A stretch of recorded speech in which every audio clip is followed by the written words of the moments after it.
Որքան կարող ենք Աստծուն չհավատալ, կամ էլ հավատալ միայն խոսքերով ու նրա առջև մեր սիրտը փակել, կամ էլ այն բացել միայն մտքերով։ Ախր դեռ որքան ապացույց է պետք այս պիղծ աշխարհի արհավիրքի մեջ, Աստծո ամեն խոսք ճշմարտություն է, որը գրված է Աստծո գրքի մեջ։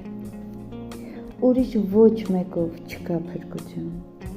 Հիսուսն է միայն դուռը փրկության։ Հավատաս թե ոչ, ոչինչ չի փոխվում։ Քո դեմ է դրված ճամփան ընտրության։ Ընտրիր Հիսուսին, իր խոսքով ապրիր, որքան էլ դժվար լինի քեզ համար։ Խնդրիր Տիրոջը, որ նա քեզ օգնի, ախր թանկ է վճարված փրկության համար։